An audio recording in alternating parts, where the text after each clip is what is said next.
अखाड़े के अंदर विपुल और नील वैरभ के बीच घमासान मुकाबला चल रहा था। नील वैरभ लठमार विधि और चट्टान युद्ध शरीर का प्रयोग कर रहा था, जिस कारण से विपुल मुकाबले में कमजोर पड़ने लगा। खुद को कमजोर पाकर विपुल ने भी अपना एक तुरुप का पत्ता बाहर निकाल लिया। उसकी कमर के पीछे चमकता चांद नजर आने लगा। विपुल के पीछे चमकते चांद को देखकर विराज हैरान रह गया और उसने कुमार हरितप की ओर देखकर चौंकते हुए कहा, तलवार समुदाय की तलवार कला डॉट। तलवार समुदाय के अलावा बहुत कम शक्तियां ही ऐसी थी जो इस तरह की शक्तिशाली तलवार कला को विकसित कर सकती थी। विराज को मालूम था कि विपुल को तलवार समुदाय के एक ज्येष्ठ ने अपना शिष्य स्वीकार किया था। इस तरह तलवार समुदाय के उस ज्येष्ठ ने विपुल को कुछ तलवार कलाएं सिखाई हो, ये पूरी तरह से संभव था। विराज की बात सुनकर कुमार हरितप ने जवाब दिया, देव विराज का अनुमान एकदम सटीक है। ये तलवार समुदाय की तलवार कला ही है।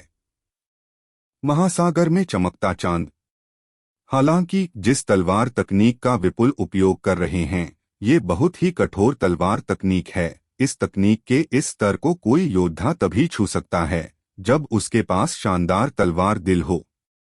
ऐसा योद्धा जिसके पास शानदार तलवार दिल नहीं था, अगर वो इस तलवार तकनीक के उच्च स्तर को हासिल कर भी लेता तो उस शक्ति को धारण नहीं कर सकता था जो शानदार तलवार दिल वाला योद्धा धारण कर सकता था। विपुल को जन्म से ही शानदार तलवार दिल मिला था, इसलिए वो महासागर में चमकता चांद तकनीक को पूरी तरह से आत्मसात करने में सक्षम था। इसके साथ ही चमकता चांद तलवार तकनीक को हासिल करने के लिए इसी तकनीक के समतुल्य अन्य तकनीकों की तुलना में कई गुना संसाधनों की आवश्यकता पड़ती थी। विपुल के पास संसाधनों की कोई कमी नहीं थी, वो राज परिवार से आता था। इस कारण से बहुत कम योद्धा ही चमकता चांद तकनीक को हासिल कर पाते थे। कुमार हरितप की बात पर विराज ने अपना सिर हिलाकर सहमति दी और मौन हो गया। विराज को अच्छे से मालूम था कि चांद की रोशनी से तलवार ऊर्जा को निकाल पाना कितना मुश्किल कार्य था।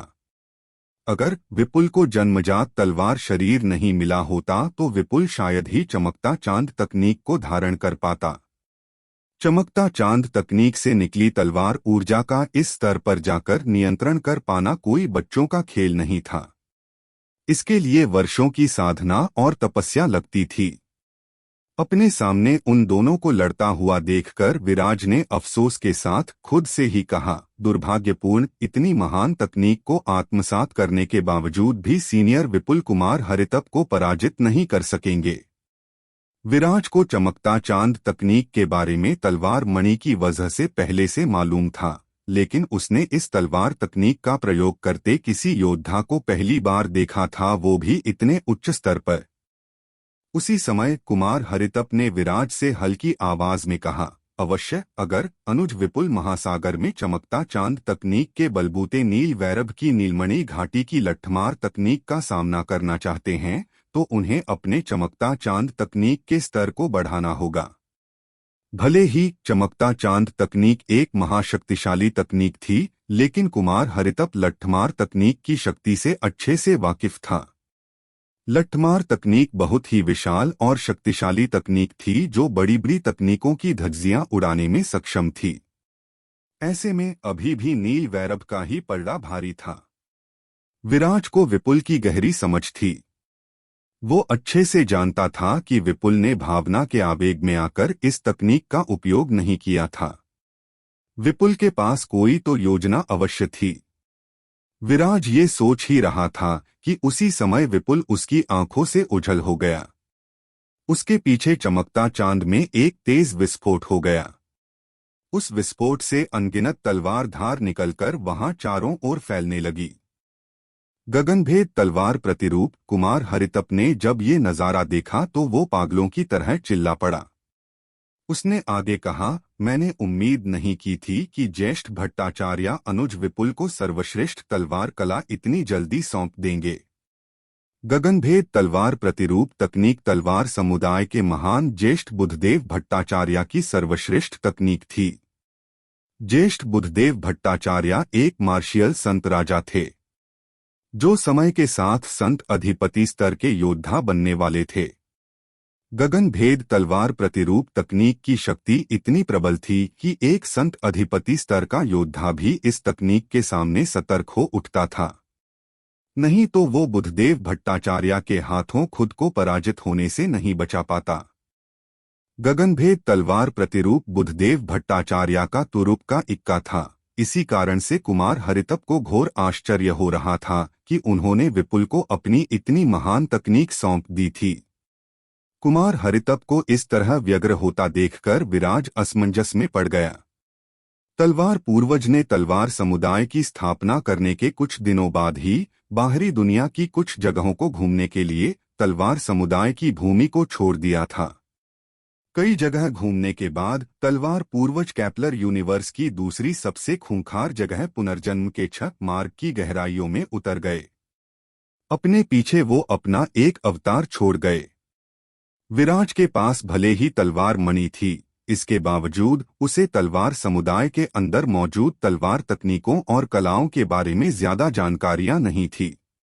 इसका कारण ये था कि ज्यादातर तलवार तकनीक और कलाएं तलवार पूर्वज के पुनर्जन्म के 6 मार्ग में जाने के बाद तलवार समुदाय के अन्य ज्येष्ठ योद्धाओं ने विकसित की थी। ऐसी तकनीकें तलवार समुदाय के तलवार पवेलियन में मौजूद थी, जिनसे विराज बेखबर था। इसी कारण से विराज को महासागर में चमकता चांद तकनीक और गगनभेद तलवार प्रतिरूप के बारे में ज्यादा कुछ जानकारी नहीं थी। विराज के भावों को देखकर कुमार हरितप ने विराज से कहा, देव विराज, आप अभी तक तलवार समुदाय की भूमि में दाखिल नहीं हुए हैं, इसलिए आपको गगनभेद तलवार प्रतिरूप तकनीक के बारे में ज्यादा कुछ मालूम नहीं है। ये तलवार तकनीक तलवार समुदाय के बादलों के पार की ज्येष्ठ बुद्धदेव भट्टाचार्य की सर्वश्रेष्ठ तकनीक है। इस तलवार प्रतिरूप तकनीक के दम पर ज्येष्ठ बुद्धदेव एक संत अधिपति स्तर के योद्धा का कत्ल तक कर चुके हैं। कुमार हरितप की बात सुनकर विराज का दिल धक्कसा रह गया। बुद्धदेव एक मार्शियल संत राजा स्तर के योद्धा थे और एक मार्शियल संत राजा और संत अधिपति की बीच की शक्ति का फासला बहुत अधिक होता था। ऐसे में एक मार्शियल संत राजा संत अधिपति योद्धा को मार गिराए, ये कोई छोटी घटना नहीं थी। इससे विराज को समझ आ रहा था कि गगनभेद तलवार प्रतिरूप तकनीक किस स्तर की शक्तिशाली तकनीक थी। अखाड़े में खड़ा नील वैरव भी गगनभेद प्रतिरूप तकनीक के पीछे की महाशक्ति को महसूस कर पा रहा था। वो गंभीर हो उठा। उसका लठ भाल जो तेजी से विपुल की ओर बढ़े जा रहा था, उसने उससे विपुल के ऊपर एक शक्तिशाली वार कर डाला। हवा को भेदता भयानक आवाज करता वो लठ भाल विपुल के शरीर पर जा पड़ा था। ये देखकर भी विपुल के चेहरे पर कोई विशेष भाव उत्पन्न नहीं हुए। उसकी आंखों में सघन तलवार धार चमक उठी। उसके शरीर के चारों ओर शक्तिशाली तलवार धार शक्तिशाली लहरों का रूप धारण कर बह रही थी। गगनभेद तलवार प्रतिरूप कोई सामान्य तकनीक नहीं थी। जल्दी ही उन शक्तिशाली प्रचंड लहरों से आकाश तक को भेद डालने की शक्ति रखने वाली अनंत तलवार धार निकलने लगी और नील वैरव के हमले के सामने आकर खड़ी हो गई। नील वैरव के पास भले ही युद्ध चट्टान शरीर था, लेकिन वो उस शरीर से सिर्फ अपने आप को उन अनंत तलवार धारों से बचा पा रहा था। वो आगे बढ़कर विपुल पर हमला नहीं कर पा रहा था। गगनभेद तलवार प्रतिरूपों की प्रचंड लहरों से उत्पन्न तलवार धारों के लगातार विस्फोटों से पीछे हटने को मजबूर होने लगा। उस शक्ति के सामने नील वैरव की सभी तकनीकें कमजोर साबित होती जा रही थी। विराज ने जब ये नजारा देखा तो थोड़ी लाचारी के साथ कहा, उफ़, कितना दयनीय है। विपुल गगनभेद तलवार प्रतिरूप को बना तो पा रहा था, लेकिन उसकी मार्शियल शक्ति का स्तर काफी कम था। इस वजह से वो एक शक्तिशाली गगनभेद तलवार प्रतिरूप विकसित नहीं कर पा रहा था। साथ ही वो उस गगनभेद तलवार प्रतिरूप से निकल रही शक्तियों में केवल तलवार ऊर्जा पर ही सीमित नियंत्रण बना पा रहा था। इसमें भी वो उस तलवार ऊर्जा का नील वैरव के सामने बेहद अनगढ़ ढंग से विस्फोट करा पा रहा था। एक तरह से विपुल जंगली तरह से गगनभेद तलवार तकनीक का उपयोग कर रहा था। जिसे देखकर विराज को समझ आ रहा था कि इस तकनीक पर महारत हासिल करने के लिए विपुल को लंबे समय की साधना करने की जरूरत थी। कुमार हरितप ने शांत स्वर में कहा, मुझे नहीं लगता कि इस मुकाबले में कोई भी योद्धा विजेता होगा। अंत में दोनों योद्धा ही एक अवसर गंवा देंगे। कुमार हरितप भी समझ चुका था कि विपुल ने भले ही इस तकनीक को सीखा था, लेकिन वो इस तकनीक में एकदम नौसिखिया था, जिस कारण से वो इस तकनीक की असल शक्ति को जागृत ही नहीं कर पा रहा था। गगनभेद प्रतिरूपों को बनाने के लिए आकाश को भेद डालने की शक्ति की जरूरत थी। हालांकि विपुल इस समय बहुत ही कमजोर गगनभेद प्रतिरूप विकसित कर पा रहा था। कुमार हरितप ने कहा, अखाड़े के नियम के अनुसार अगर मुकाबला बराबरी पर छुटता है तो दोनों योद्धाओं को एक एक मुकाबला हारा हुआ माना जाता है। इस तरह से विपुल और कुमार हरितप दोनों ही घाटे में रहने वाले हैं। सभी लोगों की नजरों के सामने विपुल के चारों ओर बह रही गगनभेद प्रतिरूपों की शक्तिशाली लहरों से लगातार तलवार धार ऊर्जा निकल कर कुमार हरितप के सामने विस्फोटित हो रही थी, जिससे नील वैरभ लगातार सिर्फ घायल होता जा रहा था। हालांकि घायल होने के बावजूद नील वैरभ पीछे हटने को तैयार नहीं था और वो लगातार अपनी लट्ठमार तकनीक से विपुल पर हमला करते जाने की कोशिश कर रहा था। उसी समय नील वैरभ की लट्ठमार तकनीक का एक शक्तिशाली वार विपुल के शरीर पर जाकर पड़ा और विपुल उड़ता हुआ बहुत दूर तक जाकर गिर पड़ा और गंभीर रूप से घायल हो गया। एक ही समय पर वो दोनों योद्ध विपुल और नील वैरभ घायल होकर बेहोश हो गए, जिस वजह से उस मुकाबले को बराबरी पर घोषित कर दिया गया। कुमार हरितप का आकलन एकदम सही साबित हुआ। विपुल और नील वैरभ दोनों एक एक अंक गंवा चुके थे। 3 अंक गंवाते ही वो दोनों मुकाबलों से ही बाहर हो जाते। वहां मौजूद सभी अखाड़ों में योद्धा मुकाबला कर रहे थे, इसलिए विपुल और नील के उस मुकाबले पर ज्यादा योद्धाओं ने ध्यान नहीं दिया। विराज ने भी वहां चल रहे आगे के कुछ मुकाबलों पर ध्यान नहीं दिया। वैसे भी उस समय उसे वहां पर कोई शक्तिशाली जीनियस योद्धा नहीं दिखा जो किसी दुर्लभ तकनीक का सहारा लेकर मुकाबला कर रहा हो, जिससे विराज को कुछ सीखने या जानने को मिल सके। इसके साथ ही विपुल के गगनभेद प्रतिरूप तकनीक को देखकर विराज को कुछ गहराई से जानने को मिला था। विराज जीवदर्शन की अवस्था में कई बार जा चुका था। इसके साथ ही वो प्राचीन चाय की मदद से भी जीवन दर्शन की स्थिति में पहुंचा था। इन सभी कारणों से उसके दिमाग के कार्य की रफ्तार सामान्य परिस्थिति में भी काफी बढ़ गई थी, जिससे वो मार्शियल तकनीकों और कलाओं को खुद से भी तेजी से सीखने की स्थिति में आ चुका था। विराज चंद्रगुप्त मुकाबलों में वसु परिवार के योद्धाओं को सबक सिखाने आया था, लेकिन यहां आकर तो उसके सामने मानो एक पूरी दुनिया ही खुल गई थी। वो बाहरी दुनिया के योद्धाओं और उनकी शक्तिशाली तकनीकों से परिचय पा रहा था, तो क्या इससे आगे चलकर विराज कुछ नई शक्तियां धारण करने वाला था? क्या विराज बाहरी दुनिया की सैर पर जल्दी ही निकलने वाला था? विपुल और नील के मुकाबले के बाद विराज बाकी योद्धाओं के मुकाबले देखने लगा। हालांकि बाकी योद्धाओं के मुकाबले देखने में उसे कोई खास मजा नहीं आ रहा था, क्योंकि उन योद्धाओं से उसे कुछ भी सीखने को नहीं मिल रहा था। ये देखकर विराज साधना की अवस्था में बैठ गया। अपने टोकन को उसने अपने सीने पर रख लिया ताकि टोकन के जल उठने पर उसे पता चल सके और वो साधना की अवस्था से बाहर आ सके। कुछ मुकाबलों के बाद विराज के सीने पर रखा टोकन जल उठा। टोकन के जलते ही विराज साधना की अवस्था से तुरंत बाहर आ गया। विराज साधना की अवस्था में बैठकर अपनी खुद की तलवार तकनीक विकसित करना चाह रहा था। हालांकि इतने कम वक्त में ये कैसे मुमकिन हो सकता था, इसलिए विराज के अंदर हल्की निराशा उभर आई थी। सभी विचारों को दरकिनार करते हुए विराज उठ खड़ा हुआ और तेजी से उस अखाड़े पर पहुंच गया जहां पर उसका मुकाबला होना था। अगले ही पल विराज का प्रतिस्पर्धी युवा योद्धा विराज के सामने आ चुका था। उस योद्धा के वहां आते ही वहां मौजूद योद्धाओं के बीच कानाफूसी का सिलसिला शुरू हो गया। विराज भी उस योद्धा को देखकर हतप्रभ रह गया। उसने बिल्कुल भी उम्मीद नहीं की थी कि वो योद्धा इतनी जल्दी उसके सामने खड़ा होगा। वो योद्धा कोई और नहीं, अमृत घाटी का नीरज सुखाद था। वही नीरज सुखाद जिसने विराज को अमृत घाटी का सदस्य बनने के लिए आमंत्रित किया था। अमृत घाटी से अलग नीरज सुखाद का सुखाद परिवार दक्षिण हिस्से का एक शक्तिशाली परिवार था। सुखाद परिवार में मानव प्रजाति के दक्षिणी हिस्से को हिलाकर रख देने की शक्ति थी। नीरज ध्वनि घाटी के सुखाद परिवार का सदस्य था, साथ ही उसने अमृत घाटी की सदस्यता स्वीकार कर ली थी। इस कारण से सभी योद्धा यही मानकर चल रहे थे कि नीरज सुखाद की शक्ति एक अलग ही स्तर तक पहुंच चुकी थी। नीरज सुखाद ने हल्की व्यंग्यात्मक मुस्कान के साथ विराज से कहा, मैंने भी उम्मीद नहीं की थी कि भाग्य इतनी जल्दी हमारी राहें फिर मिला देगा। मैं उम्मीद करता हूं कि मित्र विराज मेरे ऊपर कुछ मेहरबानी रखेंगे, मुझे बुरी तरह से हारने नहीं देंगे। ये सुनकर विराज ने शांत स्वर से कहा, ये मित्र नीरज सुखाद के विनम्र बोल है।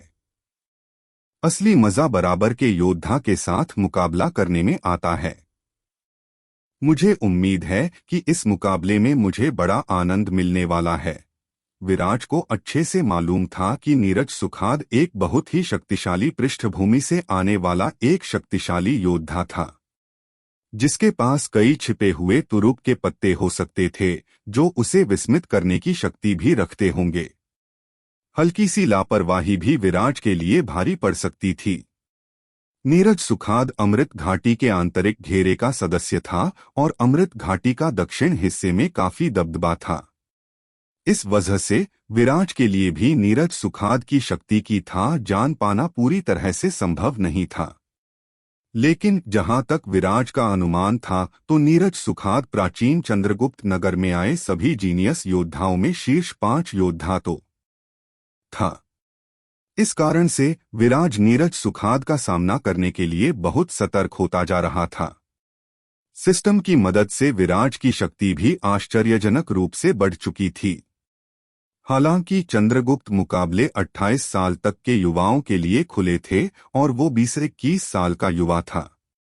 इस कारण से वहां मौजूद कई योद्धाओं से उसकी उम्र का फासला बहुत ज्यादा था। वो कई युवा योद्धाओं से उम्र में बहुत छोटा था। इस कारण से भले ही विराज ने सिस्टम की मदद से बहुत तेज गति से अपनी मार्शियल क्षमता बढ़ा ली थी, फिर भी वो वहां बाहरी दुनिया के उन जीनियस योद्धाओं के सामने कहीं न कहीं थोड़ा खतरा तो महसूस कर ही रहा था। किस योद्धा के पास कौन सा छिपा हुआ तुरुप का पत्ता था ये उसे नहीं मालूम था। विराज के शब्द सुनकर नीरज सुखाद ने कुछ नहीं कहा। उसने तुरंत पृथ्वी की चंद्रगुप्त ऊर्जा से पोषित 7 तारों वाला वायलन बाहर निकाल लिया। उसकी आंखें गंभीर हो उठी। उसके शरीर में एनर्जी की धारा बहुत तेज गति से बहने लगी जो उसके शरीर से बाहर निकलकर उसके शरीर के चारों ओर प्रवाहित होने लगी। वो विराज को अपने ऊपर हमला करने का एक भी मौका नहीं देना चाहता था। विराज ने पृथ्वी की ऊर्जा से पोषित लंबी तलवार को बाहर निकाल लिया। उसके शरीर से वहशी कत्लेआम तलवार धार निकलने लगी। उस वहशी हत्यारन तलवार धार के प्रभाव से वहां चारों ओर मौजूद हवा का रंग लाल होने लगा। अखाड़े के बाहर खड़े कुमार हरितप ने जब विराज के शरीर से वहशी कत्लेआम तलवार धार को निकलते देखा तो उसके होश उड़ गए। उसकी आंखें फैलकर 2 गुनी हो गई। उसने चौंकते हुए कहा, ये तो वहशी कत्लेआम तलवार धार है। कुमार हरितप पहले भी विराज को लड़ते देख चुका था, लेकिन उसने विराज के शरीर से वहशी कत्लेआम तलवार धार को निकलते हुए नहीं देखा था। उसे तो यही लग रहा था कि विराज की तलवार धार बहुत ही ऊंचे स्तर तक पहुंच चुकी थी। लेकिन कत्लेआम तलवार धार का विराज के शरीर से निकलना एक दुर्लभ घटना थी। वहशी कत्लेआम तलवार धार सभी तलवार धारों में शीर्ष की 3 सबसे शक्तिशाली तलवार धार में शुमार थी। ऐसे में तलवार समुदाय का सदस्य होने की वजह से कुमार हरितप को इस वहशी कत्लेआम तलवार धार के बारे में न पता हो ये मुमकिन नहीं था। कुमार हरितप की बात सुनकर वहां मौजूद सभी युवा योद्धाओं के चेहरों पर 12 बज गए। वो सभी भी वहशी कत्लेआम तलवार धार से परिचित थे। लेकिन वो सभी यही जानते थे कि असुर प्रजाति के खात्मे के साथ ही कत्लेआम तलवार धार समाप्त हो गई थी। असुर प्रजाति के असुर खूनी सागर से आने वाली धार थी। असुर खूनी सागर कैप्लर यूनिवर्स की 9वीं सबसे खूंखार या खतरनाक परित्यक्त या वीरान भूमि थी। ऐसी मान्यता थी कि असुर खूनी सागर प्राचीन असुर प्रजाति की ही एक पैतृक भूमि थी और असुर खूनी सागर बस एक घाटी थी। आगे चलकर उस प्राचीन असुर प्रजाति का किसी रहस्यमयी घटना के चलते सफाया हो गया और असुर प्रजाति के सफाए के दौरान असुर लोगों के शरीर से निकला खून असुरों के उस पैतृक भूमि में इकट्ठा हो गया और असुरों की खून की भारी मात्रा के वहां इकट्ठा हो जाने की वजह से वो भूमि बन गई खून का समंदर। कत्लेआम की असल शक्ति हमला करने का सबसे शुद्ध मार्ग था। ये सेबर तकनीक और तलवार तकनीक से बिल्कुल अलग तरह की तकनीक थी। इसके साथ ही अगर किसी को कत्लेआम की असल शक्ति प्राप्त करनी होती थी तो उसके लिए जरूरी था कि उसका रक्त संबंध असुर प्रजाति से जुड़ चुका हो। खूनी नदी की आत्मा यही काम करती थी। खूनी नदी की आत्मा इंसान के अंदर असुर प्रजाति के रक्त संबंध विकसित कर देती थी, जिससे वो इंसान असुर प्रजाति की शक्ति कत्लेआम की असल शक्ति को आत्मसात कर सकता था। वहां मौजूद कई योद्धाओं को ये नहीं मालूम था और उनके हिसाब से तो कत्लेआम की असल शक्ति यानी कत्लेआम तलवार धार समाप्त हो चुकी थी। हालांकि खूनी नदी आत्माएं बाहरी दुनिया में मुश्किल से ही प्रकट होती थी। उन खूनी नदी आत्माओं पर बड़ी बड़ी शक्तियां अपनी नजरें जमा कर रखती थी। हर बार जब भी खूनी नदी आत्मा प्रकट होती थी, अनगिनत लोग उसके लिए लड़ मरते थे। दक्षिण क्षेत्र में अमृत घाटी को छोड़कर बाकी किसी में खूनी नदी आत्मा का सामना करने की शक्ति नहीं थी। अब विराज के शरीर से वहशी कत्लेआम तलवार धार निकल रही थी। हालांकि इसका ये मतलब नहीं था कि विराज ने असुर खूनी सागर से कम एक आत्मा तो अवशोषित कर ली थी। वो सभी योद्धा ये जानते थे कि विराज कलिंजर एम्पायर से था और तलवार पूर्वज की तलवार मणि का मालिक था। साथ ही वो तलवार समुदाय की सदस्यता पाने का हक भी रखता था।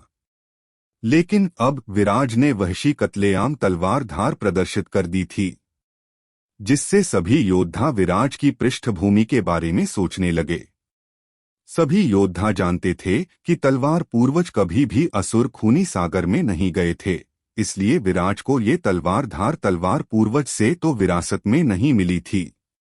तलवार समुदाय के पास भी कत्लेआम की तलवार धार नहीं थी। एक योद्धा ने अपने साथ खड़े दूसरे योद्धा से कहा, आखिर इस विराज की पृष्ठभूमि क्या है? क्या विराज के साथ अमृत घाटी जैसी कोई शक्तिशाली शक्ति जुड़ी है? वरना इतनी शक्तिशाली तलवार धार विराज को कैसे हासिल होती? उस योद्धा की बात वहां चारों ओर आग की तरह फैल गई। वहां मौजूद सभी योद्धा विराज की शक्तिशाली पृष्ठभूमि के बारे में सोच रहे थे। असुर खूनी सागर की पहुंच तो शीर्ष की शक्तियों तक की ही थी। ऐसे में सभी योद्धा यही तय करने में लगे थे कि विराज इन शीर्ष की किस शक्ति के साथ जुड़ा था। एक योद्धा ने राहत की सांस लेते हुए कहा, अब समझ आ रहा है कि विराज गगनचुंबी पोल पर कैसे चढ़ गया। विराज दरअसल किसी महाशक्तिशाली पृष्ठभूमि से आता है। अब किसी महाशक्तिशाली पृष्ठभूमि से आने वाले योद्धा के लिए गगनचुंबी पोल चढ़ जाना कोई बहुत मुश्किल कार्य तो नहीं होगा। पिछले 1000 सालों में गगनचुंबी पोल पर नहीं चढ़ने का एक कारण ये भी रहा था कि लंबे समय तक कलिंजर एम्पायर परित्यक्त भूमि थी और बाहरी दुनिया के लोग कलिंजर एम्पायर के अंदर नहीं आते थे। समय के साथ चीजें बदली और बाहरी दुनिया के लोग अपने युवाओं को कलिंजर एम्पायर के मुकाबलों में भेजने लगे। अगर शुरू से ही बाहरी दुनिया के योद्धा कलिंजर एम्पायर आ रहे होते तो कोई न कोई योद्धा पहले भी गगनचुंबी पोल पर चढ़ चुका होता। बाहरी दुनिया के योद्धाओं के लिए विराज का गगनचुंबी पोल पर चढ़ जाना चुल्लू भर पानी में डूब मरने जैसा हो रहा था। ये योद्धा कलिंजर एम्पायर को कुछ भी नहीं आंकते थे। ऐसे में कलिंजर एम्पायर का युवा वो कर गया था जो वो नहीं कर सके थे। लेकिन अब जब उन्हें समझ आ रहा था कि विराज किसी शक्तिशाली परिवार से संबंधित था तो उन्हें राहत की सांस मिल रही थी।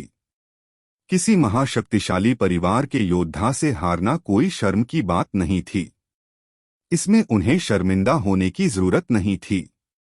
अब कद्दू जैसे कलिंजर एम्पायर के युवा से हारना और महाशक्तिशाली राज्य के किसी युवा से हारने में जमीन आसमान का फर्क था। पहले में जहां इज्जत जाती थी वही दूसरे में न इज्जत जाती थी और न ही आती थी। सभी योद्धाओं के साथ साथ नीरज सुखाद के चेहरे की रंगत भी उड़ चुकी थी। उसे भी यकीन नहीं हो रहा था कि विराज के पास कत्लेआम तलवार धार थी। उसने विराज से कहा, मुझे उम्मीद नहीं थी कि तुम्हारे पास वहशी कत्लेआम की तलवार धार होगी। मुझे नहीं लगता कि मेरी और तुम्हारी कोई बराबरी बची है। विराज, तुम तो पहले ही मुझसे आगे निकल चुके हो। नीरज सुखाद के लिए चंद्रगुप्त मुकाबले और उनकी रैंकिंग कोई खास मायने नहीं रखती थी। उससे ज्यादा मायने इस समय उसके लिए विराज की मित्रता थी। अगर वो इस समय विराज के लिए मुकाबले से बाहर हो जाता है और विराज को चंद्रगुप्त मुकाबलों में प्रथम स्थान हासिल करने देता तो उसे इस बात का कोई पछतावा नहीं होने वाला था। इसलिए नीरज सुखाद गंभीरतापूर्वक इस बात पर सोचने लगा कि क्या उसे अपनी हार स्वीकार करके विराज को जीतने देना चाहिए या नहीं। वो किसी भी हाल में विराज को प्रसन्न करके उसका दिल जीतना चाहता था ताकि विराज और अमृत घाटी के बीच मित्रता के मीठे बीज को सींच सके। क्या नीरज सुखाद बिना विराज से लड़े ही अपनी हार स्वीकार करने वाला था या फिर विराज और नीरज सुखाद के बीच घमासान युद्ध होने वाला था? विराज की कत्लेआम की तलवार धार ने वहां मौजूद सभी योद्धाओं को स्तब्ध कर दिया था। तो क्या विराज का बनाए डर विराज की जीत की कहानी लिखने वाला था या फिर विराज के सामने कोई बड़ी मुसीबत खड़ी करने वाला था? विराज और नीरज सुखाद अखाड़े के अंदर आमने सामने खड़े थे। विराज के शरीर से कत्लेआम तलवार धार निकल रही थी जिससे वहां खड़े सभी योद्धा सदमे में आ गए थे। सभी योद्धा विराज को किसी महाशक्तिशाली पृष्ठभूमि से जुड़ा समझने लगे। इससे बाहरी दुनिया के योद्धाओं को चैन मिल रहा था कि विराज केवल छोटे से कलिंजर एम्पायर से जुड़ा नहीं था और अब बाहरी दुनिया में उनकी जग हंसाई नहीं होने वाली थी कि कलिंजर एम्पायर के एक युवा से हार कर चले आए। बटा नीरज सुखाद जो विराज के सामने खड़ा था वो ये सोच रहा था कि क्या उसे विराज के सामने अपनी हार स्वीकार करके विराज के साथ अपनी मित्रता के बीज को बो देना चाहिए या नहीं। लेकिन अगले ही पल नीरज सुखाद ने अपने इन विचारों को तिलांजलि दे डाली। नीरज सुखाद को अच्छे से मालूम था कि विराज जैसे स्वर्ग के गर्व योद्धा के लिए अपना सम्मान कितना मायने रखता था। ऐसे में अगर वो बिना लड़े ही विराज से हार स्वीकार कर लेता तो इससे आसपास के लोग विराज के भाग्य की बातें करते न कि विराज की वीरता की, जिससे विराज असहज हो जाता और मन ही मन नीरज सुखाद के प्रति नकारात्मक भावों से भर उठता। इस तरह से नीरज सुखाद का ये प्रयास उसके ही ऊपर उल्टा पड़ जाता। इसलिए हार मानने के अपने विचार को त्याग कर नीरज सुखाद ने विराज की ओर देखकर कहा, मित्र विराज, शुरू करें। ऐसा कहकर नीरज सुखाद ने अपने साथ तारों वाले वायलन को हथियार की तरह पकड़ लिया और अपने दाएं हाथ से वायलन के तारों को बजाने लगा। ऐसा होते ही अखाड़े के अंदर बहुत ही शानदार संगीत बज उठा। उस संगीत के साथ अनंत कातिलाना धार भी निकल रही थी। उस संगीत से भरे वायलन से आवाजों के अनंत ब्लेड आकाश को फाड़ डालने की क्षमता लिए निकलने लगे। ये ध्वनि घाटी की गुप्त ध्वनि कातिलाना तकनीक थी। इस तकनीक में निकलने वाले पैने हथियार दिखाई नहीं देते थे। इसी गुप्त तकनीक के बल पर ही ध्वनि घाटी रहस्यमयी दुनिया महल को पछाड़कर मानव प्रजाति के दक्षिण हिस्से की सबसे बड़ी शक्ति बन सकी थी। विराज ने अपनी भौहें चढ़ाते हुए कहा, कितनी अजीब किस्म की तकनीक है। तलवार पूर्वज की तलवार मणि में साथ ही दैत्याकार देव संप्रदाय की आभासी गुफा में अनगिनत किताबों को पढ़ने के बावजूद भी विराज को ध्वनि घाटी के बारे में काफी कम जानकारी थी। उसे केवल इतना पता था कि ध्वनि घाटी के लोग हमेशा से ही कम मिलनसार रहे थे। इसके अलावा उसके पास ध्वनि घाटी के बारे में कोई जानकारी नहीं थी। यही वजह थी कि विराज नीरज सुखाद की उस ध्वनि कातिलाना तकनीक को जरा सा भी हल्के में नहीं लेना चाह रहा था। उसके हिसाब से न जाने उस तकनीक से कितना विध्वंस हो सकता था। लंबी गहरी सांस लेकर विराज ने अपनी तलवार को चारों ओर घुमाना शुरू कर दिया और तलवार ऊर्जा की 3 परतों को अपने चारों ओर पैदा कर लिया। इसके बाद उसने अपनी आंखें बंद कर ली। विराज को ऐसा करते हुए देखकर नीरज सुखाद ने हंसते हुए कहा, तुम आवाजों को सुनकर सभी ब्लेड की अवस्थिति जानना चाहते हो? वो अभी भी अपने दाएं हाथ से 7 तारों वाला वायलन बजाए जा रहा था। उसी समय अखाड़े के अंदर सैकड़ों घंटी जैसी आवाजें उठने लगीं। उन आवाजों की शक्ति इतनी ज्यादा थी कि वो आवाजें हवा को भी फाड़ डालने का दम रखती थीं। नीरज सुखाद की गुप्त ध्वनि कातिलाना तकनीक का सामना करने के लिए मार्शियल योद्धा की आत्मा की शक्ति का बहुत ही ज्यादा शक्तिशाली होना जरूरी था। इसके साथ ही सुनने की कमाल की शक्ति का होना भी बहुत जरूरी था। हालांकि ऐसा न हो सके, इसके लिए नीरज सुखाद ने कई और तरह की ध्वनियां अपने 7 तारों वाले वायलन से निकालना शुरू कर दिया, जिससे अलग अलग तरह के कांटेदार ध्वनि हथियार हवा में उठने लगे। विराज अपनी आंखें बंद करके अपनी आत्मा की शक्ति से गुप्त ध्वनि कातिलाना तकनीक को नष्ट करना चाह रहा था। विराज की आत्मा की शक्ति आत्मा की महाप्राण अवस्था तक पहुंच चुकी थी। नीरज सुखाद को इस बात का बिल्कुल भी अंदाजा नहीं था कि विराज की आत्मा की शक्ति इस स्तर तक पहुंच चुकी थी। हालांकि आत्मा की महाप्राण शून्य अवस्था तक पहुंचने के बाद भी गुप्त ध्वनि पैने ब्लेड का पता लगा पाना बहुत दूर की कौड़ी थी।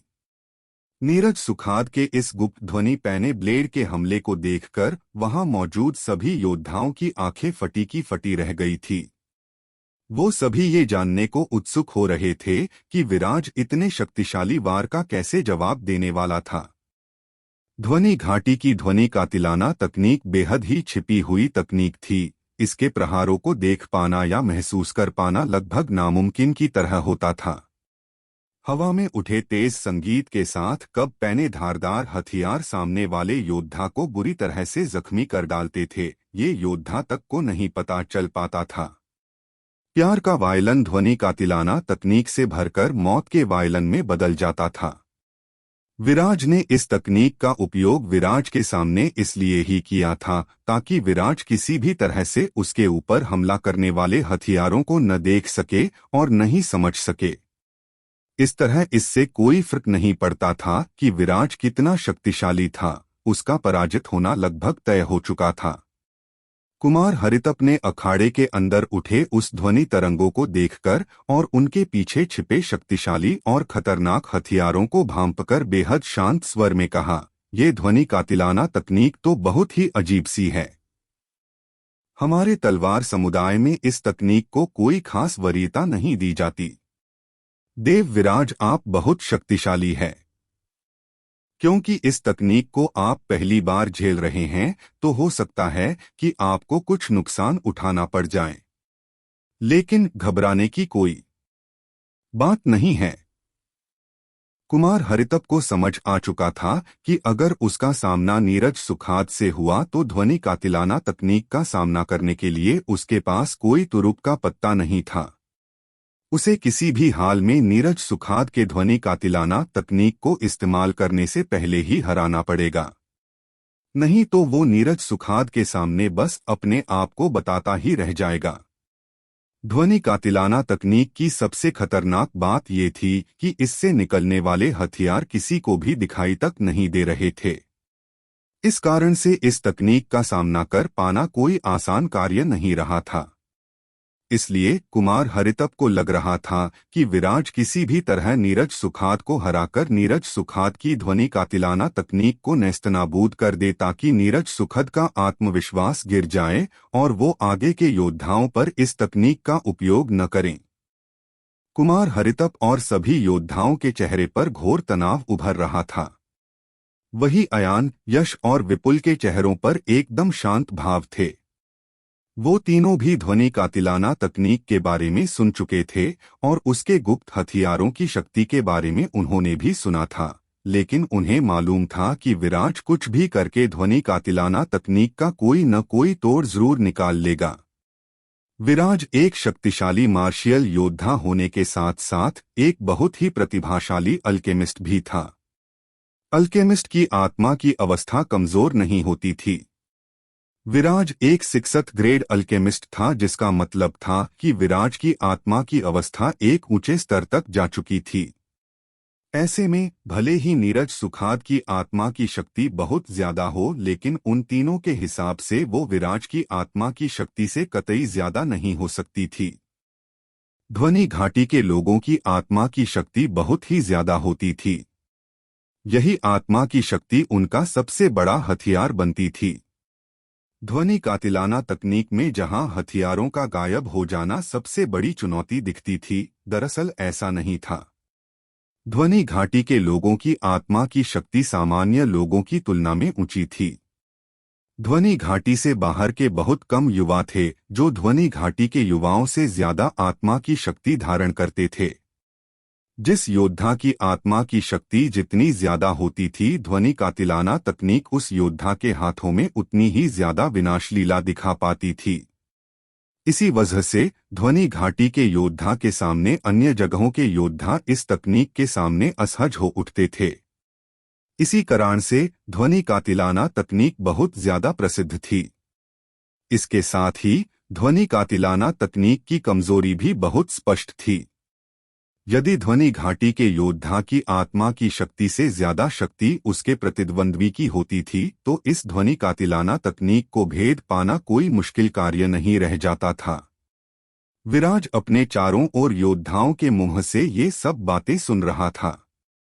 उसके चेहरे पर मुस्कान खिल उठी। इसके बाद अखाड़े के अंदर विराज एक उड़ती हुई रुई की तरह लगातार अपनी जगहें बदलता जा रहा था। अनगिनत अदृश्य ध्वनि ब्लेड विराज के शरीर पर लग तो रहे थे, लेकिन वो विराज के शरीर को किसी भी तरह की क्षति नहीं पहुंचा पा रहे थे।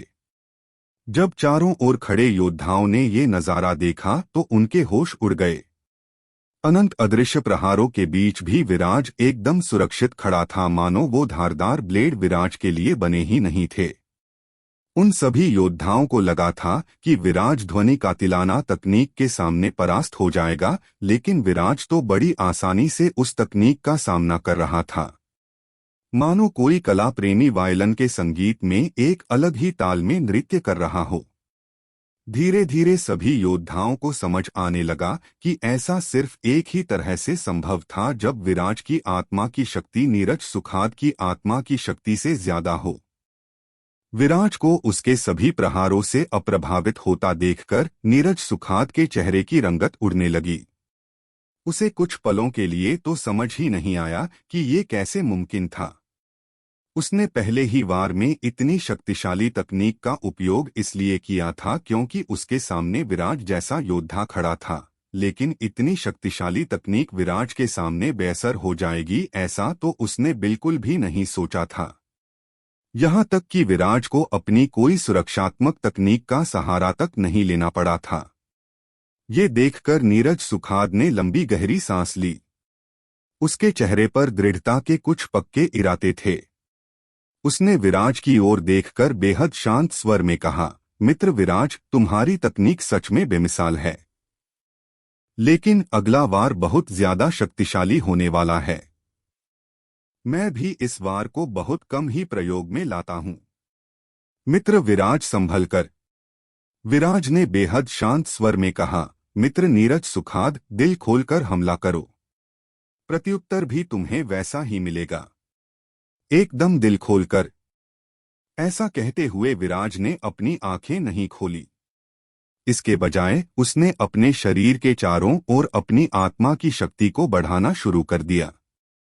विराज को नहीं मालूम था कि नीरज सुखाद ने उसे सचेत उसका ध्यान भटकाने के लिए किया था या फिर सच में सचेत किया था।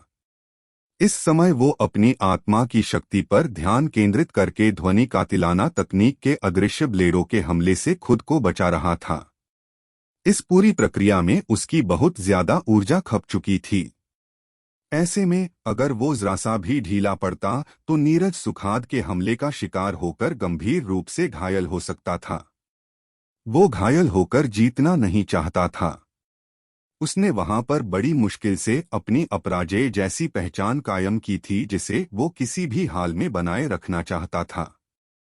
विराज और नीरज सुखाद के बीच का मुकाबला रोमांचक मोड़ पर आ चुका था।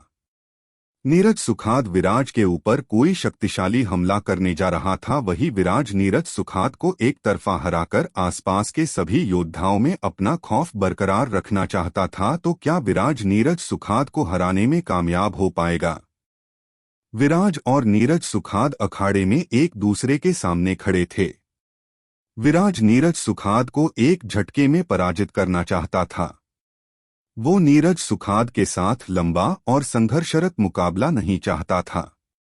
चंद्रगुप्त मुकाबले में हिस्सा लेने के लिए बाहरी दुनिया के शक्तिशाली परिवारों के जीनियस योद्धा आए थे। वो सभी विराज की प्रतिभा से प्रभावित होकर कहीं न कहीं उससे भयभीत हो रहे थे। ऐसे में अगर वो नीरज सुखाद से लंबे संघर्ष के बाद जीतता तो उन सभी योद्धाओं को कहीं न कहीं ये ढांढस मिलता कि विराज के साथ मुकाबला करके उसे हराया भी जा सकता था। इस तरह वो सभी योद्धा विराज के साथ मुकाबला करने के लिए तैयार रहते। विराज एक के बाद एक मुकाबलों में उतरना नहीं चाहता था। ये उसे बहुत थकाऊ और गैर उत्पादक कार्य लग रहा था। इसलिए वो तेज झटके के साथ नीरज सुखाद को पराजित करना चाहता था ताकि वहां मौजूद हर योद्धा उसकी रफ्तार देखकर उससे मुकाबला करने की अपनी हिम्मत खो बैठे। बटा विराज को मालूम था कि नीरज सुखाद की तुलना में उसकी शक्ति का स्तर ज्यादा था। उसके बाद भी विराज जरा सी भी सावधानी नहीं खो सकता था। नीरज सुखाद के पास कोई ऐसा छिपा हुआ अस्त्र हो सकता था जो विराज को विचलित कर सकता था। नीरज सुखाद अपने एक हाथ में 7 तारों वाले वायलन को पकड़े हुए उसे बजाए चला जा रहा था और उस 7 तारों वाले वायलन से मधुर संगीत के साथ अदृश्य शक्तिशाली ब्लेड निकल रहे थे जो किसी के भी शरीर को चिरफाड़ डालने की शक्ति रखते थे। नीरज सुखाद ने अपने दाएं हाथ से 7 तारों वाले वायलन से एक बिल्कुल ही अलग धुन निकालनी शुरू कर दी। उस धुन से वहां चारों ओर बहुत ही मधुर संगीत बहने लगा। उसी समय नीरज सुखाद के पीछे तेज रोशनी से भरा विशाल सूर्य अस्त्र चमकने लगा। उसके हाथों में 2 खूंखार हथौड़े आ गए। उसका चेहरा सूर्य की तेज किरणों से चमकने लगा। उस तेज रोशनी से भरे होने के कारण कोई भी नीरज सुखाद के चेहरे को सीधी आंखों से नहीं देख पा रहा था। नीरज सुखाद के पीछे बना विशालकाय सूर्य अस्त्र और एक इंसान जितना लंबा खूंखार हथौड़े से आसपास के सभी योद्धाओं को भारी दबाव महसूस हो रहा था। कुमार हरितप ने जब नीरज सुखाद के पीछे तेज रोशनी से जगमगाता विशालकाय सूर्य चक्र देखा तो वो हक्का बक्का रह गया। उसे यकीन नहीं हो रहा था कि नीरज सुखाद असल में सूर्य अस्त्र का उपयोग कर पा रहा था। उसने चौंकते हुए कहा, ये तो ध्वनि घाटी का सूर्य अस्त्र है। सूर्यदेव का आभासी साया शक्ति बनकर योद्धा के साथ आ खड़ा होता है। इस मार्शियल तकनीक को हमेशा से ही ध्वनि घाटी के जीवनरस अमृत स्तर या उससे ऊपर के योद्धा इस्तेमाल करते थे। मैंने इस बात की उम्मीद तो बिल्कुल नहीं की थी कि नीरज सुखाद इतनी कम मार्शियल क्षमता होते हुए भी इस तकनीक का उपयोग कर पाएगा। नीरज सुखाद एक 9th ग्रेड मार्शियल सम्राट योद्धा था। वो अभी तक मार्शियल राजा योद्धा तक नहीं बना था।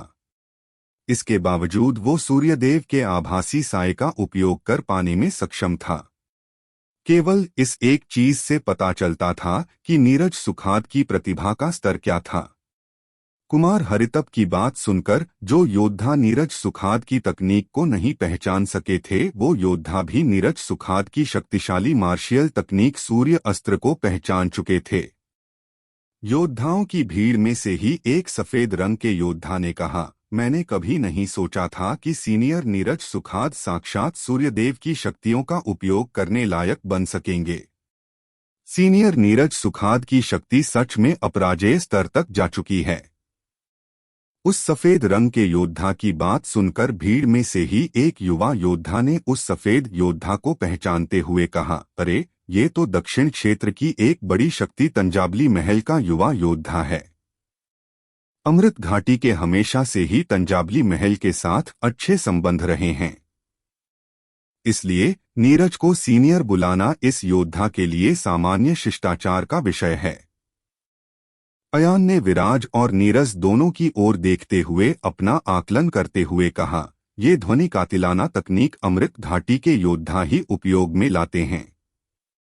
मुझे डर है कि अनुज विराज को इस सूर्य अस्त्र से लड़ने में गंभीर समस्या का सामना करना पड़ सकता है। हालांकि मन ही मन अयान को मालूम था कि विराज कोई न कोई युक्ति लगाकर नीरज सुखाद के इस सूर्य अस्त्र का तोड़ भी ढूंढ निकालेगा। अयान को मालूम था कि विराज संत स्तर के योद्धा का सामना करके उसे झुका चुका था, तो ऐसे में नीरज सुखाद की ये शक्तिशाली तकनीक उसे कहाँ रोकने वाली थी। अखाड़े के दूसरे छोर पर खड़ा विराज भी नीरज सुखाद के शरीर से शक्तिशाली आभा निकलता हुआ महसूस कर रहा था। उसने अपनी आंखें खोल ली।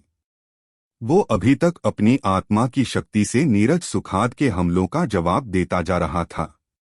अपनी आंखें खोलने के बाद उसने नीरज सुखाद के पीछे बने विशालकाय सूर्य चक्र को देखा, जो तेज रोशनी से चमक रहा था। उस शक्तिशाली चक्र को देखते ही विराज सतर्क हो गया। पृथ्वी की चंद्रगुप्त ऊर्जा से पोषित उसकी लंबी तलवार में तेज कंपन शुरू हो गया। अनंत तलवार धार उसके चारों ओर प्रचंड वेग के साथ घूमने लगी। जल्दी ही विराज के चारों ओर एक शक्तिशाली तलवार प्रतिरूप विकसित होने लगा। ये एक तलवार रचनाकार तकनीक थी, जो तलवार पूर्वज की तलवार मणि में दर्ज थी।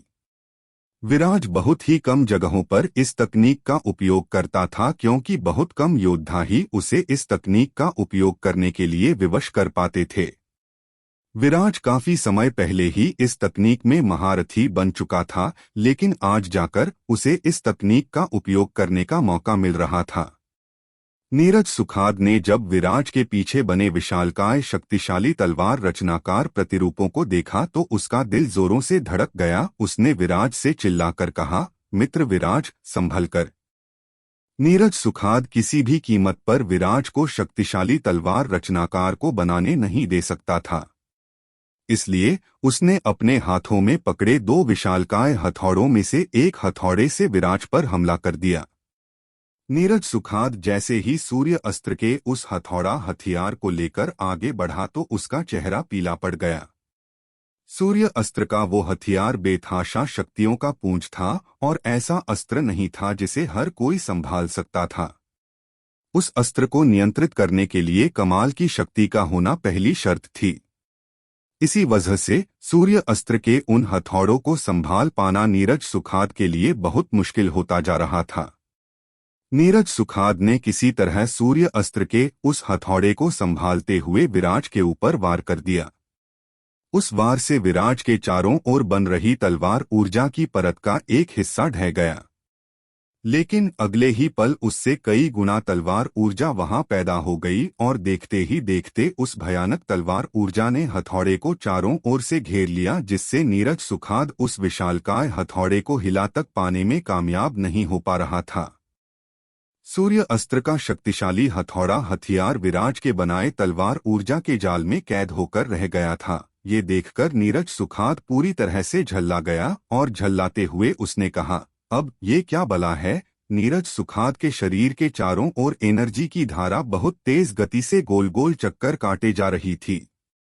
नीरज सुखाद को जो बात सबसे ज्यादा परेशान कर रही थी वह ये थी कि सूर्य अस्त्र पर उसकी पकड़ ढीली पड़ती जा रही थी। उसने कभी भी इस तरह की परिस्थिति का सामना नहीं किया था। आज से पहले उसने जब भी इस मार्शियल तकनीक का इस्तेमाल किया था तो आसानी से अपनी प्रतिस्पर्धी योद्धा को हराकर सफलता अर्जित कर ली थी, लेकिन विराज के सामने हालात पूरी तरह से अलग थे। विराज के बनाए तलवार धार के जाल में उसके हथियार कैद होकर रह गए थे और वो अपनी जगह से हिल तक भी नहीं पा रहा था।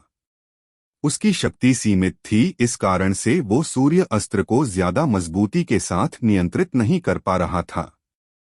सूर्य अस्त्र तेजी के साथ नीरज सुखाद की एनर्जी की धारा को सोखता जा रहा था, जिस वजह से नीरज सुखाद की शक्ति तेजी से कम होती जा रही थी।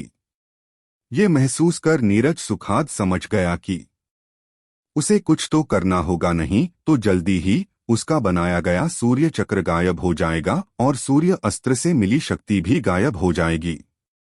ऐसी हालात में वो आसानी से विराज का शिकार बन जाएगा। नीरज सुखाद के सवाल पर कि ये क्या बला है, विराज ने हल्की मुस्कुराहट के साथ कहा, आभासी परछाई कैद तलवार रचनाकार विराज को ठीक से नहीं पता था कि नीरज सुखाद ने सूर्य अस्त्र के जरिए असल में किस तरह की शक्ति को जगाया था, लेकिन वो ये जरूर समझ पा रहा था कि नीरज सुखाद ने किसी न किसी शक्तिशाली योद्धा की परछाई को वहां बुलाया था।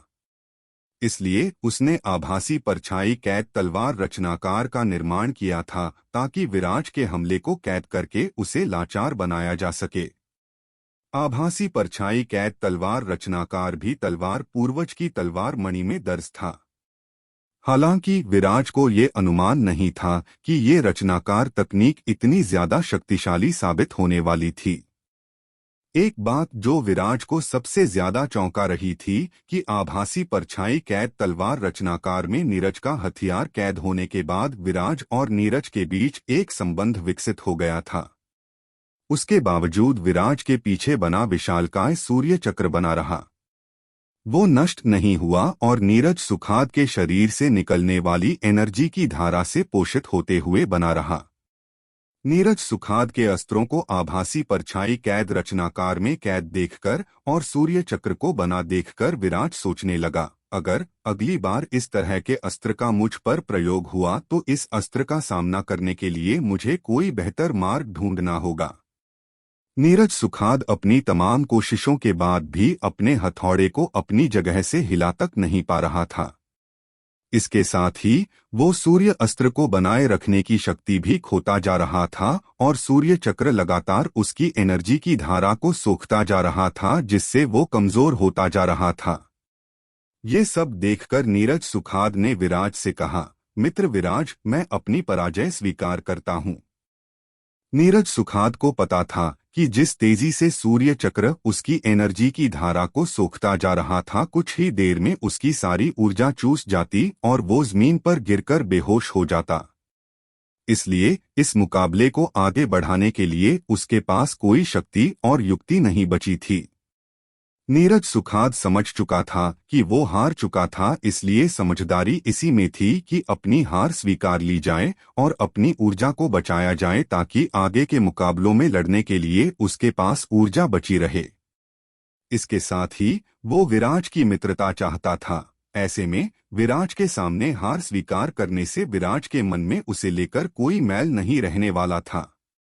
अपनी हार स्वीकार करते ही नीरज सुखाद के पीछे बना सूर्य चक्र अंतर्धान हो गया और अगले ही पल नीरज सुखाद अखाड़े से बाहर निकल गया। विराज ने भी तुरंत आभासी कैद तलवार रचनाकार को समाप्त किया और अखाड़े से बाहर निकल आया।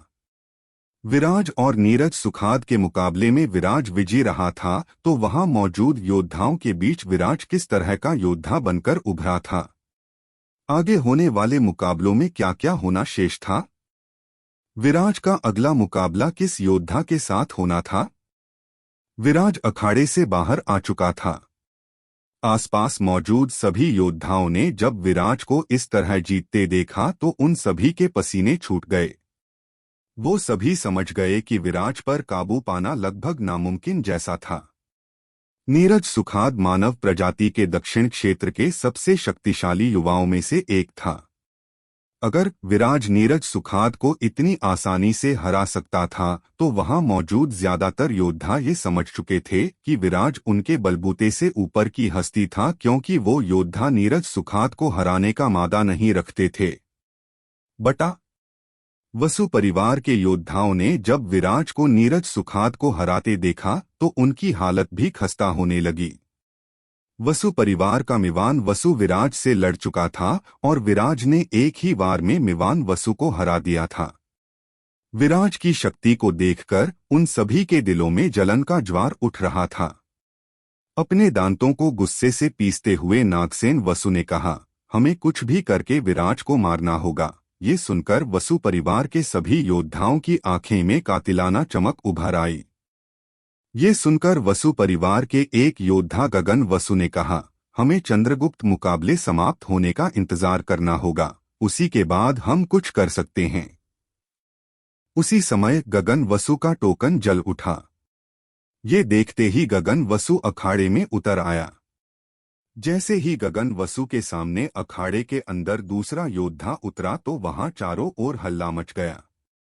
सभी योद्धा आंखें फाड़े अखाड़े की ओर देखने लगे। गगन वसु के सामने जो उतरा था वो कोई और नहीं विपुल रुद्र था। गगन वसु को देखते ही विपुल रुद्र के अंदर गुस्से का तूफान मचलने लगा। वो तेजी से गगन वसु पर टूट पड़ा। इसके बाद अगले 1 घंटे तक दोनों योद्धा एक दूसरे के ऊपर एक से बढ़कर एक शक्तिशाली हथियारों से हमला करने लगे। उन दोनों के पास मौजूद शानदार तुरुप के पत्ते हथियारों को देखकर सभी योद्धा हतप्रभ हुए जा रहे थे। विपुल तलवार समुदाय के एक ज्येष्ठ का शिष्य था। उसकी शक्ति बहुत ही ऊंचे स्तर तक जा चुकी थी। 1 घंटे के संघर्ष के बाद विपुल ने अपनी तलवार से गगन वसु की गर्दन पर एक जोरदार वार कर डाला। वार इतना ज्यादा शक्तिशाली था कि गगन वसु की गर्दन कटकर अखाड़े की जमीन पर जाकर गिर पड़ी। ये देखकर सभी योद्धाओं की सांसें उनकी हलक में ही अटक कर रह गई। वसु परिवार के योद्धा तो डर के मारे स्तब्ध रह गए। उसी समय चंद्रगुप्त नगर की जमीन से शक्तिशाली शुद्ध चंद्रगुप्त ऊर्जा बाहर निकली और उस ऊर्जा ने गगन वसु की गर्दन को उसके धड़ के साथ फिर से जोड़ दिया। गगन वसु फिर से जिंदा हो गया। हालांकि गगन वसु बहुत बुरी तरह से घायल हो चुका था और उसे पूरी तरह से सही होने में कम से कम 1 से 2 साल का समय लगने वाला था। विपुल और गगन वसु का मुकाबला समाप्त होते ही उस दिन का खेल समाप्त कर दिया गया। विराज, विपुल, अयान और यश एक साधना कक्ष में आ गए। चंद्रगुप्त नगर में हजारों की संख्या में साधना कक्ष बने थे ताकि मुकाबले के बाद सभी योद्धा साधना कक्ष में रात गुजारकर अपनी शक्तियों को पुनः अर्जित कर सकें। विराज एक साधना कक्ष में बैठकर साधना कर रहा था और विपुल, अयान और यश दूसरे साधना कक्ष में आकर साधना करने लगे। वो दिन भर की अपनी खिंच हुई ऊर्जा का अपने शरीर में फिर से संचार करने लगे।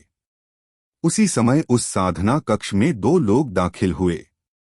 उन दोनों में एक शख्स था तलवार समुदाय का सदस्य कुमार हरितप और दूसरे इंसान ने तलवार समुदाय के ज्येष्ठ की पोशाक पहने हुई थी। उस इंसान की दाढ़ी और बाल सफेद थे। उसकी आंखों में एक तेज रोशनी चमक रही थी जिससे लोगों पर उसका बड़ा भारी असर हो रहा था। उस समय अगर विपुल वहां होता तो वो उन ज्येष्ठ को देखकर तुरंत पहचान जाता। वो ज्येष्ठ कोई और नहीं विपुल के गुरु बुद्धदेव भट्टाचार्य थे। बुद्धदेव भट्टाचार्य ने साधना कक्ष में दाखिल होते ही कहा, अच्छे तो देव यहाँ पर हैं। विराज के पास तलवार मणि थी जिससे तलवार समुदाय के अंदर विराज का दर्जा बुद्धदेव भट्टाचार्य के समकक्ष था। कुमार हरितप को सामने देखकर विराज ने कहा, अच्छा तो सीनियर कुमार हरितप यहाँ हैं। इसके बाद विराज ने बुद्धदेव भट्टाचार्य की ओर देखकर पूछा, आप कौन है गुरुदेव? कुमार हरितप ने तुरंत विराज को बुद्धदेव भट्टाचार्य का परिचय करवाया। इसके बाद कुमार हरितप ने विराज से पूछा, अनुज विपुल दिखाई नहीं दे रहे। इस पर विराज ने जवाब दिया, सीनियर विपुल दूसरे ध्यान कक्ष में बैठकर साधना कर रहे हैं। क्या उन्हें बुलाकर लाऊं? बुद्धदेव भट्टाचार्य ने हाथ हिलाते हुए कहा, नहीं, इसकी आवश्यकता नहीं। मैं तुम्हारे लिए यहां आया हूं, उससे मैं बाद में मिल लूंगा। बुद्धदेव भट्टाचार्य की बात सुनकर विराज ने कहा, लगता है ज्येष्ठ मुझे तलवार समुदाय में शामिल कराने के लिए तलवार समुदाय की भूमि में ले जाने के लिए आए हैं। विराज के सवाल पर बुद्धदेव भट्टाचार्य ने हल्की मुस्कान के साथ कहा, देव का अनुमान सटीक है। मेरा यहाँ आने का कारण तुम्हें सुरक्षित तलवार समुदाय की भूमि में लेकर आना है। विराज ने थोड़ा शरारती अंदाज में कहा, और अगर मैं आने से इनकार कर दूं तो इस सवाल से विराज ये समझना चाहता था कि तलवार समुदाय के अंदर देवपुत्र की क्या हैसियत थी।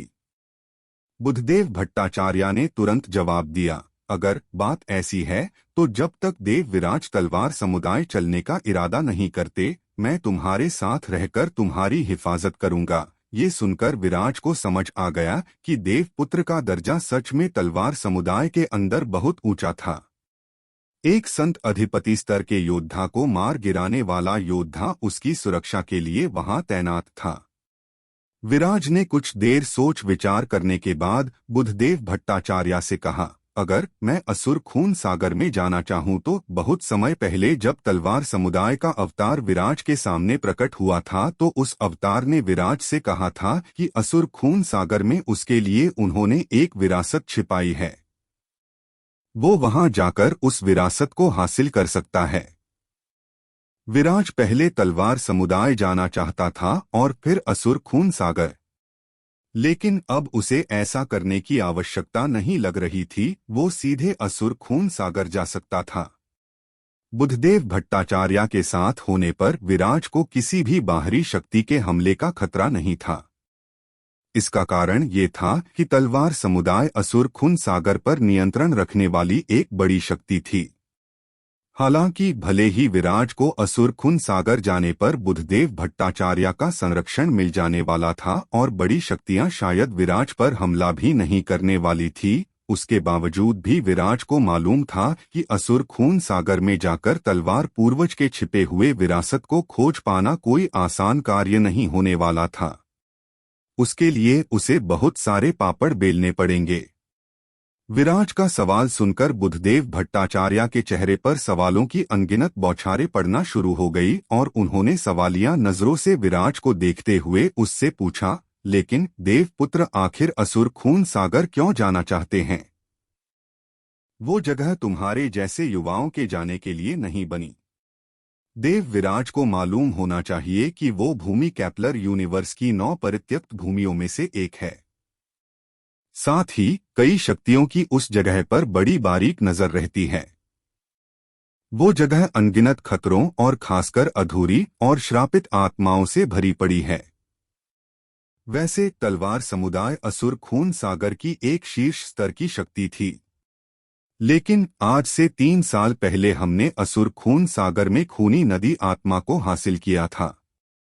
उसके बाद एक संधि के अनुसार तलवार समुदाय के सदस्यों के लिए असुर खून सागर में जाना चुनौतीपूर्ण रहा है। ऐसे में अगर देवपुत्र वहां जाएंगे तो मुझे कहना होगा कि इससे गलतफहमी और भ्रांतियां ही बढ़ेगी। बुद्धदेव भट्टाचार्य की बात सुनकर विराज के चेहरे पर हल्की मुस्कान खिल उठी। बुद्धदेव भट्टाचार्य ने कहा कि अगर विराज वहां गए तो इससे गलतफहमी पैदा हो सकती थी, लेकिन उन्होंने ये नहीं कहा था कि विराज वहां नहीं जा सकता। इसलिए विराज को समझ आ रहा था कि अगर वो असुर खूनी सागर गया तो ज्येष्ठ बुद्धदेव भट्टाचार्य उसकी सुरक्षा के लिए असुर खून सागर की भूमि में दाखिल होंगे ही। कुछ देर विचार करने के बाद विराज ने कहा, मैं वहां जाऊंगा और तलवार पूर्वज की विरासत को हासिल करके रहूंगा। विराज को मालूम था कि अगर वो असुर खून सागर में जाता तो वहां की सभी शीर्ष शक्तियों को इस बारे में खबर लग जाती, साथ ही सभी शक्तियां ये भी समझ जाती कि वो वहां पर किसी विशेष खजाने के लिए आया था। इसलिए यही बेहतर था कि बुद्धदेव भट्टाचार्य को पहले से ही विराज के वहां जाने का असल कारण पता हो। इसके साथ ही विराज को ये मालूम था कि तलवार पूर्वज की विरासत की बात सुनकर तलवार समुदाय उस विरासत को पाने के लिए विराज की मदद जरूर करता। विराज की बात सुनकर बुद्धदेव भट्टाचार्य की आंखें फैलकर 2 गुनी हो गई। उन्होंने बेहद गंभीर स्वर में विराज से पूछा, क्या सच में हमारे पहले मास्टर तलवार पूर्वज की विरासत असुर खून सागर में छिपी है? तलवार समुदाय ने अपने कितने ही योद्धाओं को असुर खून सागर भेजा था, लेकिन वो आज तक तलवार पूर्वज की किसी विरासत के वहां होने को भांप नहीं सके थे। ऐसे में विराज की इस बात ने बुद्धदेव भट्टाचार्य के अंदर कई सवाल पैदा कर दिए थे। विराज ने तलवार पूर्वज के अवतार के साथ अपनी मुलाकात के बारे में बताते हुए बताया, तलवार पूर्वज ने खुद मुझे असुर खून सागर वहां रखी उनकी विरासत हासिल करने को कहा है। विराज की बात सुनकर कुमार हरितप और बुद्धदेव भट्टाचार्य दोनों ही व्यग्र होने लगे। तलवार पूर्वज की विरासत असुर खून सागर में छिपी थी। इस सूचना ने उन दोनों के रोंगटे खड़े कर दिए थे। विराज की बात सुनकर बुद्धदेव भट्टाचार्य ने कुमार हरितप की ओर देखकर कहा, कुमार हरितप, तुम ज्येष्ठ महान एल्डर के भतीजे हो, तुम इस बात की जानकारी तुरंत ज्येष्ठ महान एल्डर को दो। मैं तलवार समुदाय के मास्टर और वरिष्ठम एल्डर को इस बात की जानकारी देता हूँ। तलवार समुदाय के लिए तलवार पूर्वज की विरासत एक बहुत बड़ा खजाना था, जिसे वो किसी भी कीमत पर हासिल करने के लिए तैयार थे। तलवार समुदाय बहुत ही शक्तिशाली समुदाय था, लेकिन जिस तरह बाहरी शक्तियां तलवार समुदाय की शक्ति से जलन रखती थी, उससे तलवार समुदाय सदा ही अपनी शक्ति बढ़ाने के प्रयासों में लगा रहता था, ताकि कभी कई शक्तियां मिलकर भी तलवार समुदाय पर हमला कर दे तो तलवार समुदाय सभी के हमलों को जवाब देने की स्थिति में हो। तलवार पूर्वज की विरासत एक ऐसी शक्ति साबित हो सकती थी जिससे तलवार समुदाय तेजी से अपनी शक्ति बढ़ा सकता था। इसलिए बुद्धदेव भट्टाचार्य इस मसले पर इतने संजीदा हो गए थे।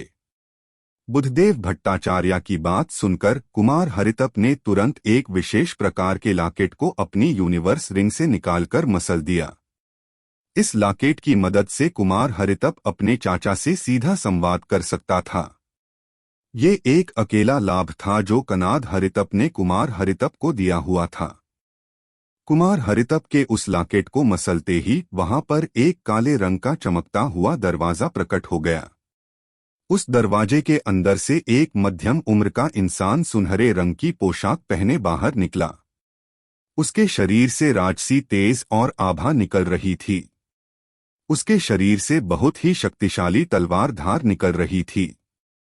विराज असुर खून सागर जाने की योजना बना रहा था, तो क्या विराज असुर खून सागर जाकर तलवार समुदाय की विरासत को हासिल कर पाने में कामयाब रहेगा या नहीं?